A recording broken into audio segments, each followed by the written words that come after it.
பாக்கியலட்சுமி நாடகத்தில் பாக்கியாவும் செல்வியும் ரெஸ்டாரண்ட்டுக்கு போகலான்னு போயிட்டுருக்காங்க.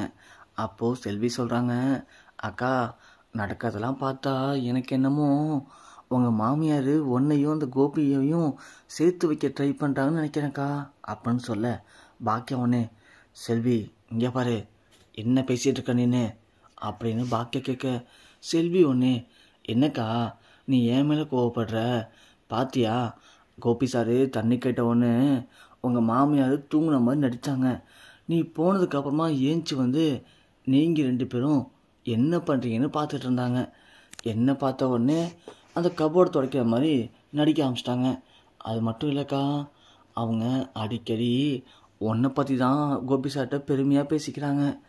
அதெல்லாம் வச்சு பார்க்கும்போது எனக்கு என்னமோ உங்கள் மாமியார் உன்னை கோபி சார் கூட சேர்த்து வைக்க தான் ட்ரை பண்ணுறாங்க போல். ஏக்கா ஒருவேளை உங்கள் மாமியார் சொல்கிற மாதிரி உங்ககிட்ட வந்து கோபியை பார்த்துக்கன்னு சொல்கிறாங்கல்ல, அது மாதிரி நீ கோபி கூட சேர்ந்து வாழுன்னு சொன்னால் நீ என்னக்கா பண்ணுவ அப்படின்னு சொல்ல, பாக்கியா ஒன்று, இங்கேப்பா செல்வி நீ சொல்கிற மாதிரி நடந்துச்சுன்னா திரும்பி நான் இந்த பக்கம் அந்த வீட்டு பக்கமே போக மாட்டேன், அப்படியே என் வழியை பார்த்து நான் போய்கிட்டே இருப்பேன் அப்படின்னு சொல்லிட்டு பாக்கியா கோவமாக அங்கேருந்து போயிடுறாங்க. இந்த பக்கம் பார்த்தா அவங்க சொன்ன மாதிரியே ஈஸ்வரி கோபி நல்லா சந்தோஷமாக இருக்கான், பிள்ளைங்க கூட ரொம்ப ஜாலியாக இருக்கான். அதுலேயும் இனியா செலியனுக்கு தெரியாத விஷயத்த கோபி ரொம்ப அழகாக எக்ஸ்பிளைன் பண்ணுறான். கோபி இப்படி நம்ம வீட்டில் இருந்து எவ்வளோ நல்லாச்சு, அப்படியே கோபியும் பாக்கியாவும் மனசு மாறி 2 பேரும் ஒன்றா வாழ ஆரம்பிச்சிட்டாங்கன்னா எப்படி இருக்கும் அப்படின்னு நீங்கள் ஈஸ்வரி செல்வி சொன்ன மாதிரியே மனசில் மிகப்பெரிய ஒரு மலைக்கோட்டையவே கட்டுறாங்க. அது மட்டும் இல்லை, நம்ம கோபி சொல்கிறாரு, அம்மா நான் ஒரு 10 மினிட்ஸ் வெளியே போய்ட்டு வரவா அப்படின்னு கேட்க, என்ன கோபி சொல்கிற, எங்கடா போகிற வெளியில் இப்போது இந்த நேரத்தில்? இல்லைம்மா அது வந்து ராதிகாவை பார்த்துட்டு வரலான்னு போகிறான்னு இருக்கம்மா அப்படின்னு சொல்ல, என்ன கோபி, இல்லைம்மா மயோவையும் பார்க்கல, பாவம் தான் மயோ, எப்படியும் நான் பார்க்காம இருக்க மாட்டா, அதான் அப்படியே ஒரு எட்டு போயிட்டு ராதிகாவையும் மயோவையும் பார்த்துட்டு வரலாமான்னு பார்த்தோம்மா அப்படின்னு சொல்லவும், இங்கே ஈஸ்வரி ஒன்று, கோபி உன்னுடைய இந்த நிலைமைக்கு காரணமே இந்த ராதிகா தான்ப்பா, நீ அங்கே போய் அவள் ஏதாவது உன்கிட்ட ஒன்று கிடைக்க ஒன்று பேசி திரும்பவும் உனக்கு உடம்பு சரியாக போயிடுச்சுன்னா அம்மாவால் தாங்கிக்க முடியாதுப்பா கோபி, வேணாப்பா அப்படின்னு சொல்ல, கோபி ஒன்று, சரிம்மா நான் போகல அப்படின்னு சொல்லிட்டு அங்கேயே அமைதியாக இருக்காரு. அப்போ தான் பாக்கியா வீட்டுக்கு வந்தவொடனே, என்ன பண்ணுறது, ஹோட்டலில் முக்கியமான ஆர்டர் வந்திருக்கு, ஆனால் அவங்க கேட்குற டிஷ் எனக்கு செய்ய தெரியாது, என்ன பண்ணுறதுன்னு தெரியலையே அப்படின்னு ஜெனிகிட்ட பேச, ஒன்று ஜெனி செலினை கூப்பிட்றாங்க, சரியா இங்கே வாயேன் அப்படின்னு சொல்லவும் செலினும் வரான். வந்தவுடனே இங்கே பாக்கியா சொன்னதெல்லாம் கேட்டுட்டு செலியும் ஒன்று யோசிக்கிறாரு. ஜெனி கேட்குறாங்க, என்ன செலியா என்ன சொல்லுடா, ஆண்டி எவ்வளோ பெரிய ஆர்டர் தந்துருக்காங்க, ஆனால் அந்த ஒரு சில டிஷ்ஷஸ் தெரியாதனால இப்போ அந்த ஆர்டர் என்ன பண்ணுன்னு தெரில, அதுவும் ரெகுலர் ஆர்டராண்டா, இந்த ஆர்டரை விட்டுட்டோம்னா அடுத்தது நமக்கு ஆர்டர் கிடைக்காம போயிடும் சொல்லியா அப்படின்னு சொல்ல, செலியும் யோசிக்கிறான்.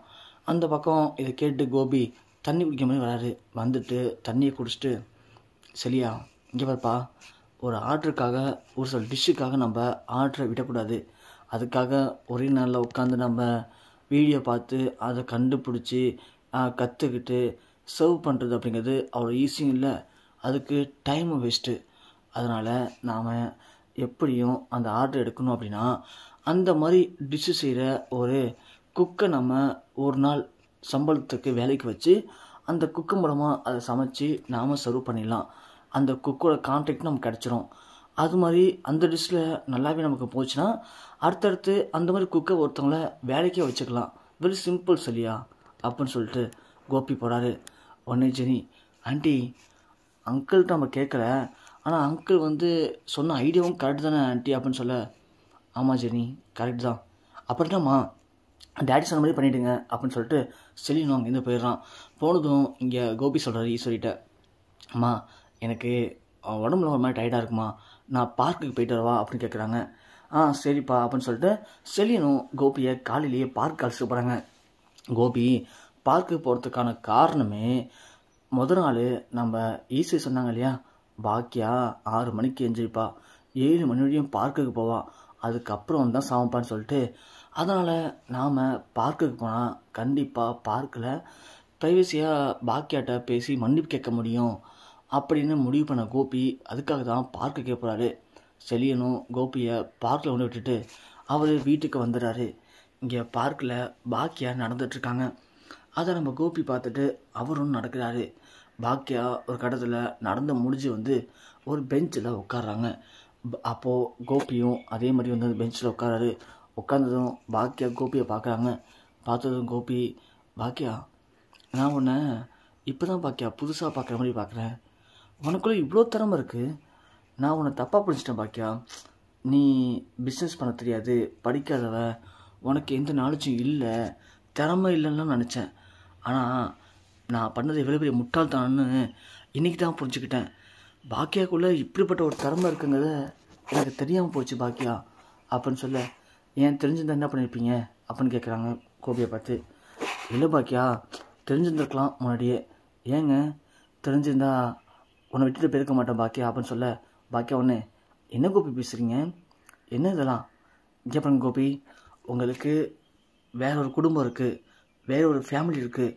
உங்களுக்கு இப்போது உடம்பு சரியில்லை, அதனால் உங்கள் அம்மா பார்த்துக்கணுன்னு சொன்னாங்க. அதனால தான் நீங்கள் இங்கே இருக்கீங்க. மற்றபடி நீங்கள் மனசில் வேறு எதாவது யோசிக்காதீங்க.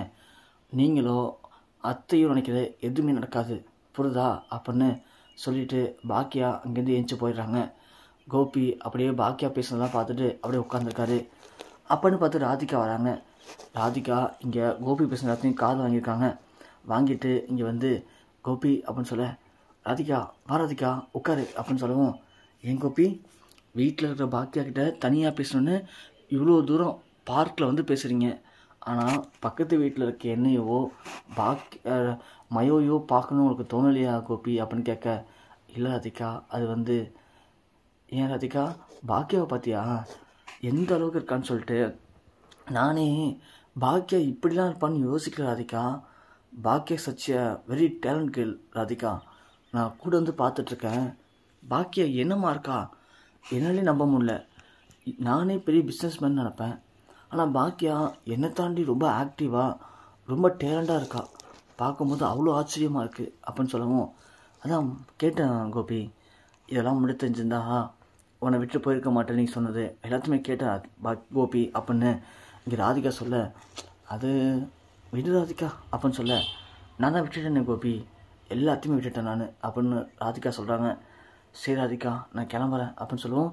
கோபி, நான் உங்கள்கிட்ட பேசணும்னு வந்தேன் கோபி, ஆசையாக நான் அவர்கிட்ட பேசலான்ட்டு வந்தேன்.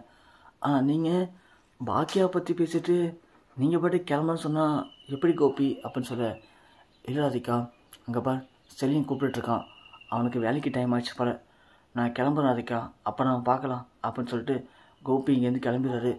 ராதிகா அழுதுகிட்டே வீட்டுக்கு போகிறாங்க. வீட்டுக்கு போனதும் கமலா கேட்குறாங்க. கமலாட்ட இங்கே ராதிகா நடந்த எல்லாத்தையும் சொல்கிறாங்க. இந்த மாதிரி அவர் என்னை கண்டுக்கவே இல்லைம்மா, அவர்கிட்ட போயிட்டாருமான்னு சொல்ல, வரேன் இல்லி அப்படின்னு சொல்லிட்டு இங்கே கமலா ரொம்ப கோபமாக போகிறாங்க. இங்கே கோபி ஹாலில் உட்காந்துருக்காரு. மாப்பிள்ளை நீங்கள் என்ன நினச்சிட்ருக்கீங்க, பார்க்கில் நம்ம பாக்கியாட்ட அப்படி பேசுகிறீங்களா, என்ன மாப்பிள்ளை நினச்சிட்ருக்கீங்க, உங்களுக்கு மனைவி பாக்கியா இல்லை ராதிகா தான், தெரியுமா தெரியாதா அப்படின்னு சொல்ல ஈசு வந்துடுறாங்க. ஈசு வந்தோடனே, ஏய் என்னடி உனக்கு இதே வேலையாக போச்சா, டெய்லி வந்து என் புள்ளியோட மனசில் எதனா குழப்பிட்டு போதான் உனக்கு வேலையா, அவனுக்கே உடம்பு சேர்ந்து தானே இருக்கான், வெளியே போடி அப்படின்னு சொல்ல, இங்கே பாருங்கள் சம்மந்தியம்மா, நான் ஒன்றும் இங்கே விருந்து சாப்பிடவில்ல, என் மாப்பிள்ளைகிட்ட 4 கேள்வி கேட்குறது தான் வந்தேன். நீங்களும் வந்து என் பொண்ணை பார்க்க மாட்டீங்க, என் பொண்ணு உங்களை பார்க்கலான்னு பார்க்குக்கு வந்திருக்கா, அங்கேயும் அந்த பாக்கியாவை பற்றி பேசிட்டு போயிருக்கீங்க. உங்கள் மனசில் இப்போது ராதிகா இருக்கா இல்லையா மாப்பிள்ளை, நீங்கள் அந்த வீட்டுக்கு வருவீங்களா மாட்டிங்களா, எனக்கு ஒரு முடிவு சொல்லுங்கள், அப்போ தான் நான் இங்கேருந்து போவேன் அப்படின்னு இங்கே கமலா சொல்ல, ஈஸ்வர் ஒன்று, இங்கே பாரு நான் சொல்கிறதும் என் புள்ளியோட முடிவும், என் புள்ளை இனிமேல் அங்கே வரமாட்டான், இங்கே தான் இருக்க போகிறான், புரியுதா, ஒரு நாள் என்ன பண்ணணும் பண்ணிக்கப்போ அப்படின்னு கமலாட்ட சொல்ல, கமலா ஒன்று, இங்கே பாருங்க சம்மந்தி, மாப்பிள்ளை மட்டும் எங்கள் வீட்டு வரலனா நான் நேராக போய் போலீஸில் கம்ப்ளைண்ட் கொடுத்துருவோம் பார்த்துக்கோங்க அப்படின்னு சொல்லிட்டு கமலா இங்கேருந்து போகிறாங்க. பாக்கியா அப்போ தான் உள்ளே வராங்க. உள்ளே வர பாக்கியா பார்த்து கமலா, ஏ பாக்கியா நீ கொஞ்சம் ஆள் இல்லடி, நீ சரியான இதுதான், உன்னை பற்றி எனக்கு நல்லாவே தெரியும், மாப்பிள்ளையை வளைச்சி போகலாம் தான் ட்ரை பண்ணுற, நீ நினைக்கிறது எதுவுமே நடக்காது, என் மாப்பிள்ளை மட்டும் என் வீட்டுக்கு வராமல் இருக்கட்டும், உங்கள் எல்லாத்தையும் உள்ளே வச்சிட்றேன் அப்படின்னு சொல்லிட்டு போகிறாங்க. உடனே பாக்கியா வந்து, அத்தை என்னத்தை டெய்லி வந்து சண்டை போட்டு போயிட்டுருக்காங்க, இதெல்லாம் நமக்கு தேவையா, அவர் அங்கேயே அமைச்சிட வேண்டியது தானே அப்படின்னு சொல்ல, என்ன பாக்கியா என்ன, யார் எங்கே அனுப்பணும்னு எனக்கு தெரியும் பாக்கியா, உன் வேலையை பாரு அப்படின்னு சொல்கிறாங்க. அத்தை நீங்கள் மனசில் என்ன நினைக்கிறீங்கன்னு தெரியும் எனக்கு. நீங்கள் நினைக்கிறது துளி கூட நடக்காத, தேவையில்லாமல் ஆசையை வளர்த்துக்காதீங்க அப்படின்னு சொல்ல, இங்கே ஒரு பாக்கியா, நான்லாம் வைராக்கியத்துக்காகவே வாழ்கிறவ. நான் நினைக்கிற மாதிரி ஓப்பனாகவே சொல்கிறேன் பாக்கியா, உன்னை என் பிள்ளை கோபி கூட சேர்த்து வைக்க தான் போகிறேன். அப்படி சேர்த்து வைக்க முடியல அப்படின்னா கண்டிப்பாக நான் உயிரோடு இருக்க மாட்டேன். என்றைக்கு நீ கோபி வேணாம் அப்படின்னு சொல்லிட்டு கோபி இந்த வீட்டை விட்டுட்டு அந்த ராதிகா கூட திரும்ப என்றைக்கு அவன் போகிறானோ அன்னைக்கு தான் என்னுடைய சாவும். அன்னைக்கு நீ எனக்கு கொல்லி வச்சுட்டு சந்தோஷமாக இருக்கலாம் அப்படின்னு சொல்லிட்டு இங்கே ஈஸ்வரி அழுதுகிட்டே போவ. பாக்கியா உடனே அத்தை என்னத்தை இப்பெல்லாம் பேச சொல்கிறது கேளுங்கத்தை அப்படின்னு சொல்லவும் இங்கே ஈஸ்வரி அழுதுகிட்டே போயிடுறாங்க.